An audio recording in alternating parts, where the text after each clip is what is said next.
Olá, mais uma vez nós estamos aqui pedindo licença para entrar em sua casa para apresentar um programa que é feito do seu jeito, do nosso jeito, do jeito do Jonas. Para você entrar em contato conosco, jonasgrebe@ig.com.br, nosso e-mail, anota aí, jonasgrebe@ig.com.br. No Facebook é só colocar Facebook/do jeito do Jonas, que é o nome do programa. E para você falar comigo na minha página pessoal do Facebook, escreva lá no ícone de busca Jonas Grebe. Você vai encontrar a página, faça seu comentário.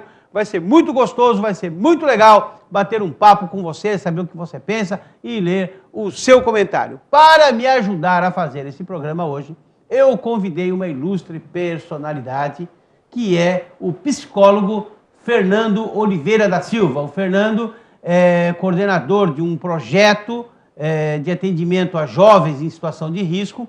Hoje eu sou psicólogo e estou fazendo especialização em educação na Universidade de São Paulo. Especialização em educação na Universidade de São Paulo. Tudo bem com você? Tudo bom, graças a Deus tudo bem. Muito feliz em estar aqui no seu programa, poder contribuir e ter esse bate-papo com você. Muito bom. Vamos lá. Questão do menor. Questão do menor é uma coisa altamente preocupante. Para que você tenha uma ideia, jornal O Globo de domingo, dados são da Secretaria Nacional de Direitos Humanos, levantados pelo jornal O Globo, nos dá conta de que 60 mil adolescentes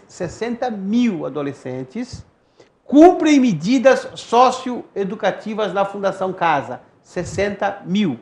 E que, oficialmente, com BO registrado em delegacia de polícia direitinho, 345 mil menores cometeram crimes só em 2013.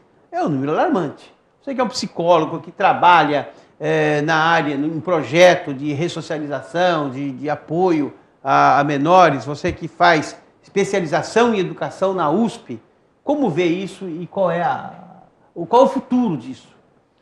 Realmente é muito triste a gente ver a sociedade brasileira vivendo essa situação, onde esses menores não têm oportunidade de estudo, oportunidade de trabalho, oportunidade de lazer. Então, apesar de eles não terem essas oportunidades, eles vivem numa sociedade altamente consumista, altamente competitiva, e a única forma que muitas vezes eles encontram de poder ser reconhecido, de poder se mostrar para os amigos, para a sociedade, para a comunidade onde eles vivem, muitas vezes é entrando no crime, fazendo coisas ruins para poder mostrar que eles não são nada, que eles são alguma coisa. Mas infelizmente esse alguma coisa muitas vezes está envolvido com o crime, com a droga, com situações de risco para eles, onde eles procuram ter adrenalina para poder falar que são alguma coisa. Isso é muito triste, porque com isso eles estão acabando com a vida de pessoas inocentes, eles estão matando, eles estão agredindo, eles estão roubando, pessoas que não têm culpa dessa situação que eles vivem. Nesse projeto que você trabalha, qual é o perfil do menor que vocês atendem lá? Nós atendemos lá crianças de entre 0 a 14 anos, crianças que são filhos de funcionários de um bairro de classe média alta da cidade de São Paulo. Quando o trabalho começou, nós atendíamos... Esse projeto é em São Paulo? Em São Paulo.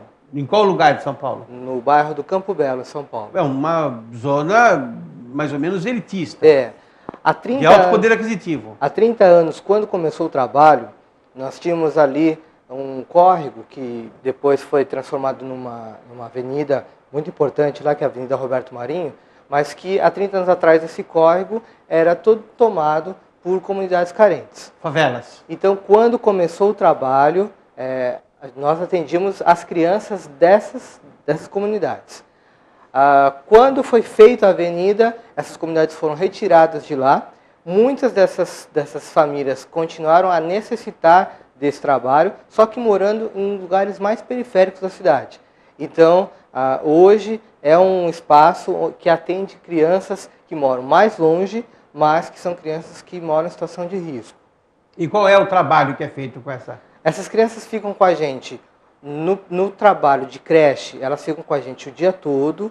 No trabalho que a gente chama de CJ, elas ficam com a gente no contraturno escolar. Então, no período da manhã, elas estão na escola pública. Escola regular. E no segundo período, no período da tarde, elas ficam com a gente. E quem estuda à tarde fica com a gente de manhã. Lá nós temos 2 objetivos com as crianças: que elas possam ter um espaço para brincar e um espaço para aprender. Nesse espaço para brincar, elas têm a segurança de um lugar fechado, onde elas podem estar curtindo os amigos, onde elas podem brincar mesmo, com brinquedos, com jogos, com atividades lúdicas, com coordenadores, educadores acompanhando.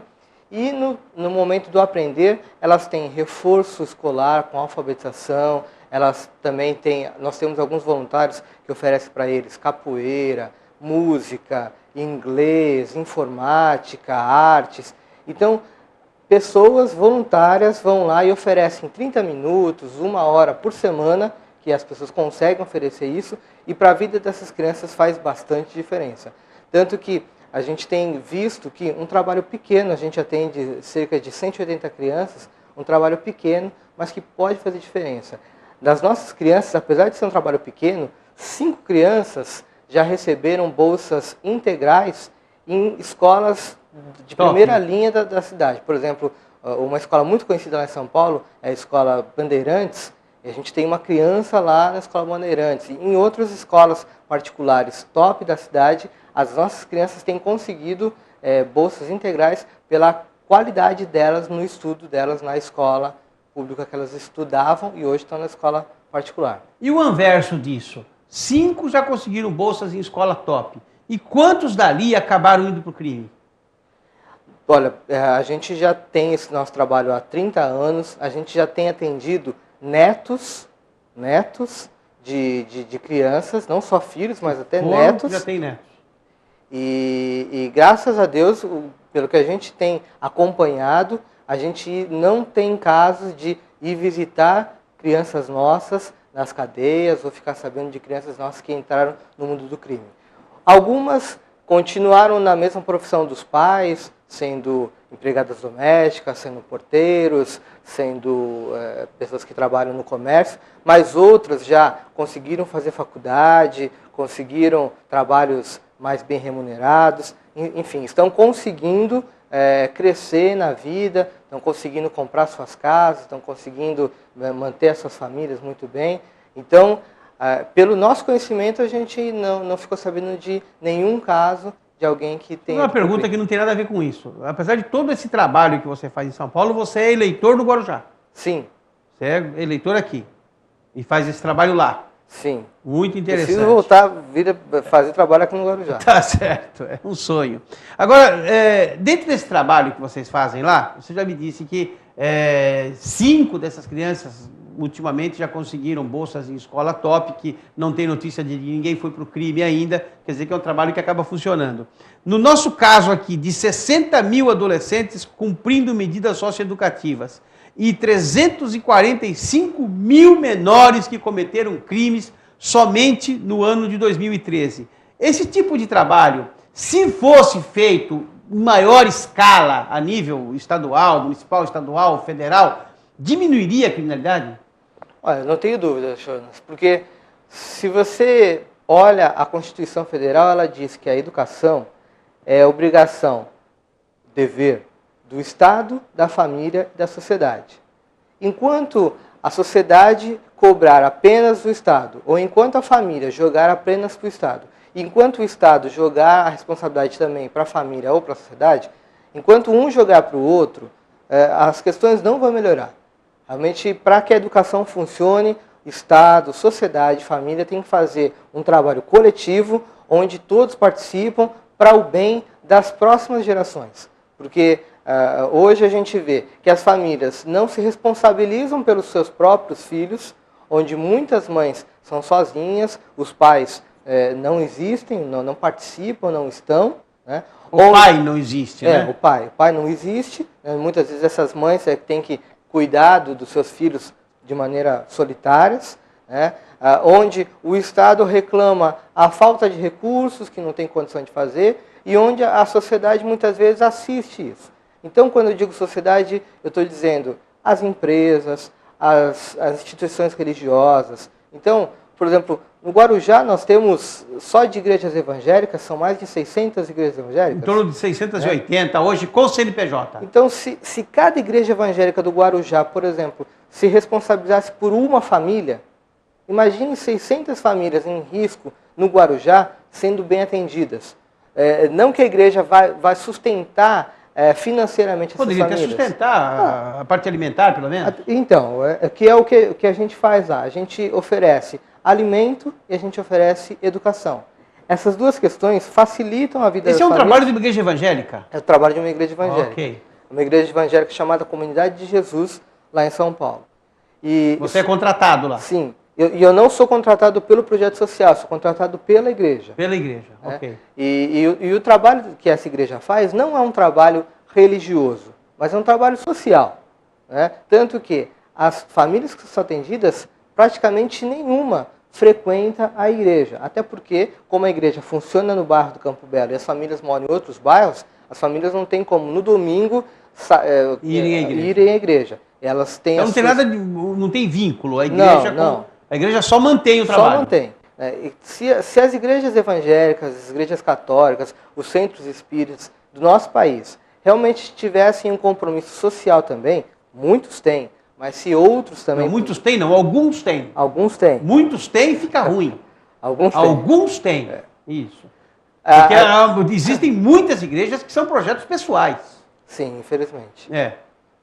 Mas eu acredito que, e não só as igrejas, mas também os comerciários, as indústrias, se cada um fizesse uma parcela não muito grande e se juntasse às famílias, se juntasse ao poder público, a gente poderia ter uma perspectiva de um trabalho de educação e uma mudança para que esses números acabassem. Eu não diria que esses números diminuiriam, não. Eu diria que esses números acabariam. Porque em outros países que foi investido em educação, o número de questão de insegurança é zero.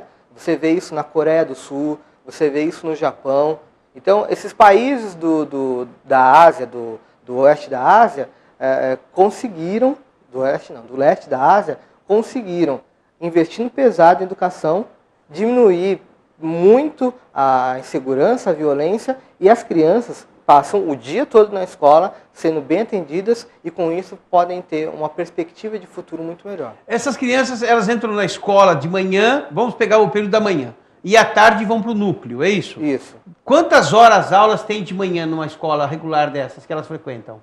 Elas têm em média 4 horas. 4 horas. Quantas horas ficam no núcleo? Elas ficam uma média de 5 a 6 horas. São em torno de 9 a 10 horas por dia. Eu tenho falado aqui nesse programa que o único jeito para nós resolvermos os problemas do nosso país seria colocar todas as crianças, todas, na escola, crianças de 7 a 18 anos, colocar na escola às 7 horas da manhã e só deixar, 8 horas da manhã, e só deixar que elas saíssem às 6 da tarde.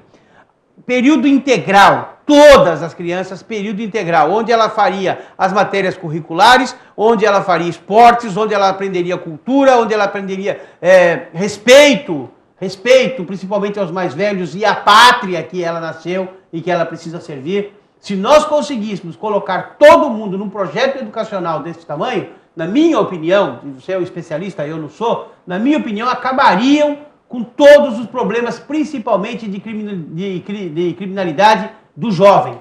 Eu penso isso porque se você cansar a pessoa durante o dia, à noite ela vai dormir. E se você tiver um projeto que a criança é obrigada a ir para a escola de manhã e sair à noite, e que todos são obrigados, esse monte de policial que hoje corre atrás de menores infratores vão ter tempo para visitar a casa para saber por que o moleque não foi para a escola. E se tiver doente, leva para o médico, e se tiver bem, leva para a escola, porque lugar de criança é na escola. Aqui a pessoa estuda 3, 4 horas por dia, e o resto fica fazendo o quê? O pai, como nós já dissemos aqui, praticamente não existe.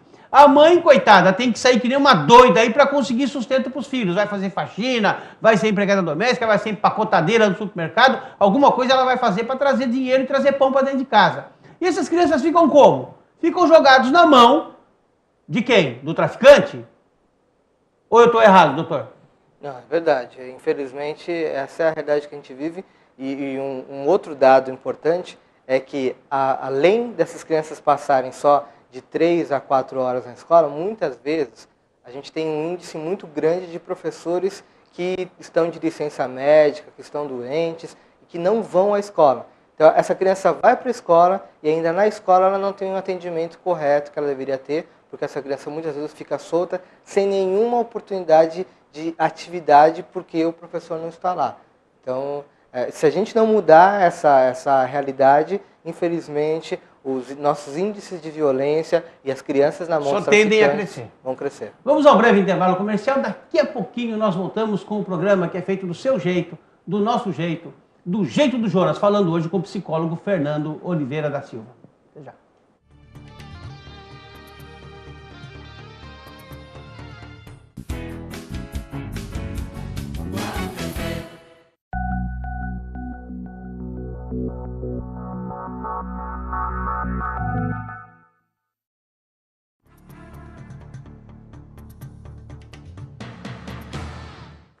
Estamos de volta para o segundo e último bloco do programa Do Jeito do Jonas.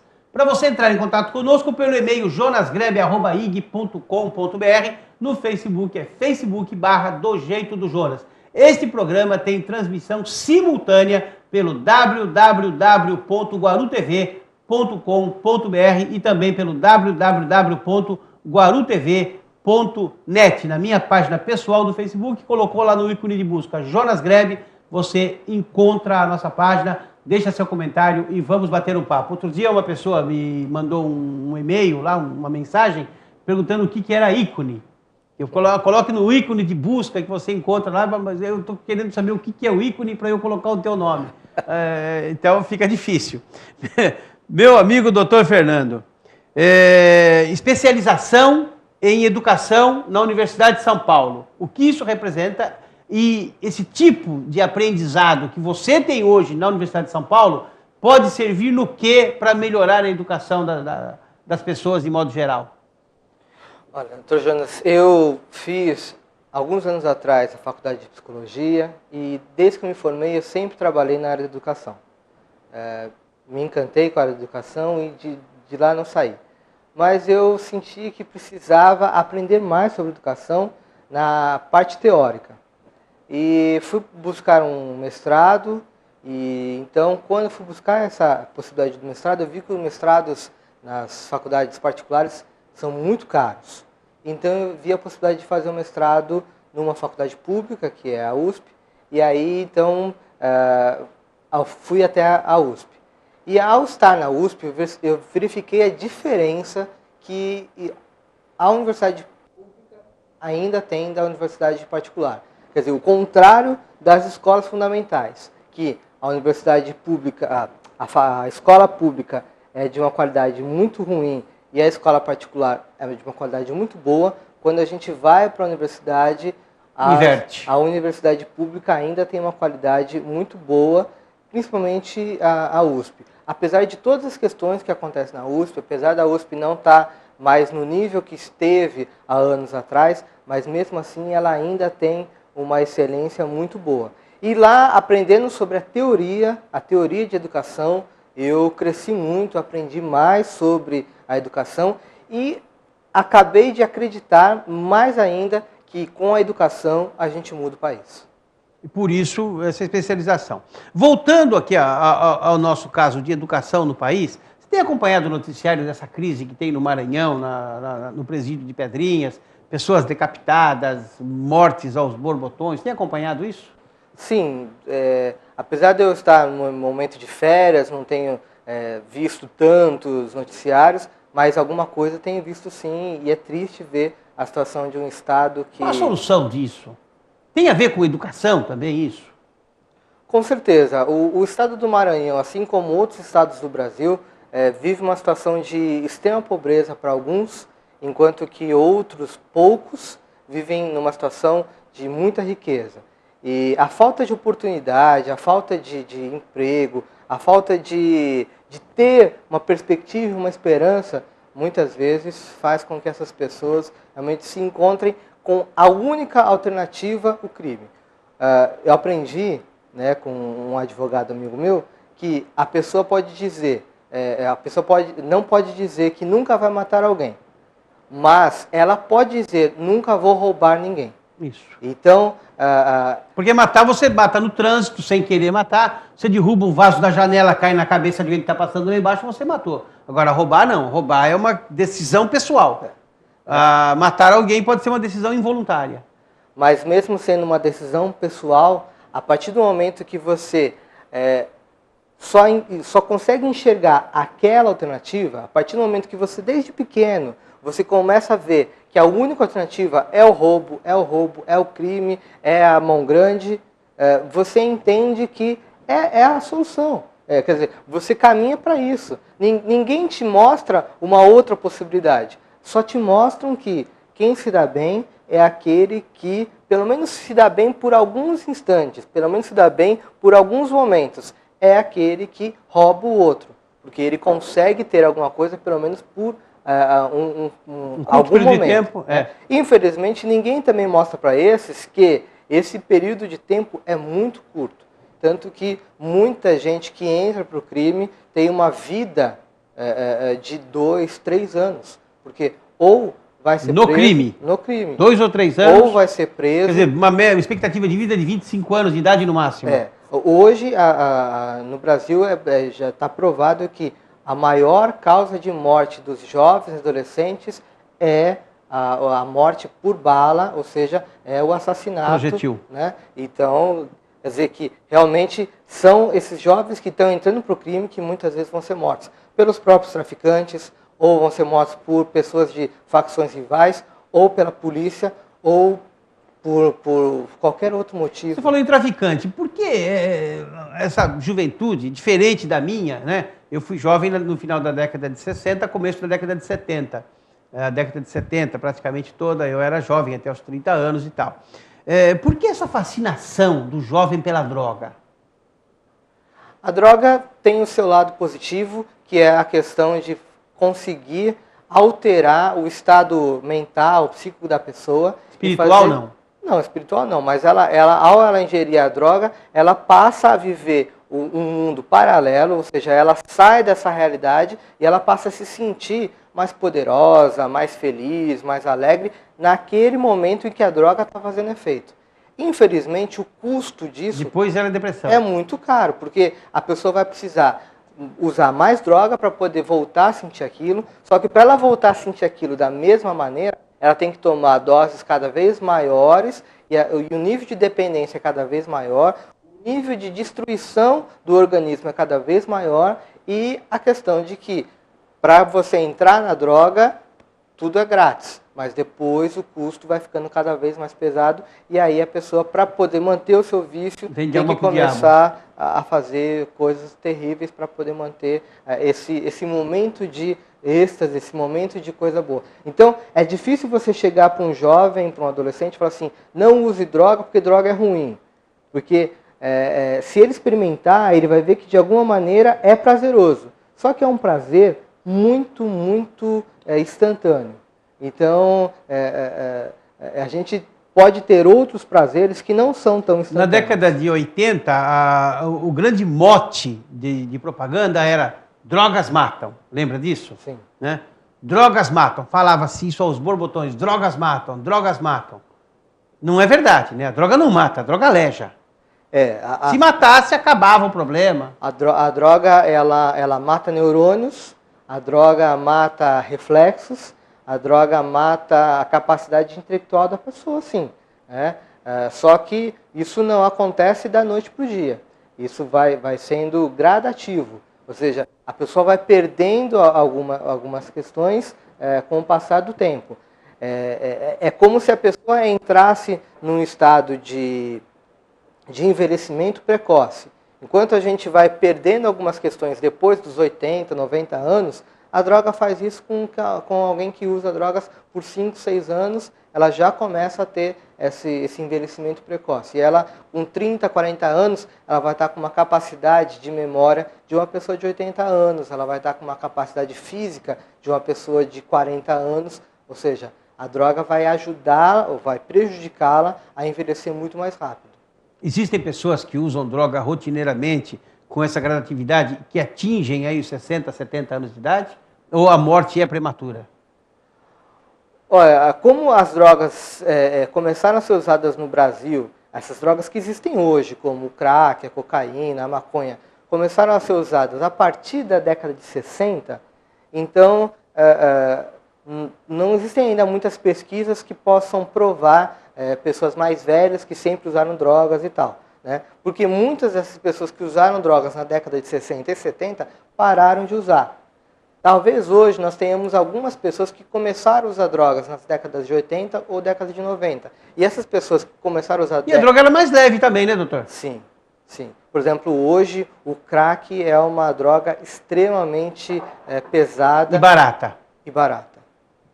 Né? E o crack causa uma devastação mesmo nas famílias. Antes do Evo Morales ser presidente da Bolívia, a Bolívia produzia 60 mil toneladas ou 60 toneladas, não, 60 mil toneladas de cocaína ano.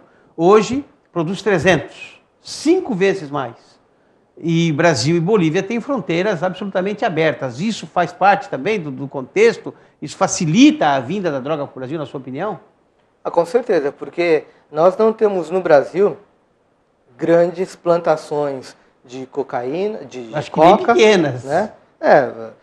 Maconha ainda tem, mas... Maconha e coca, que são... Coca não tem.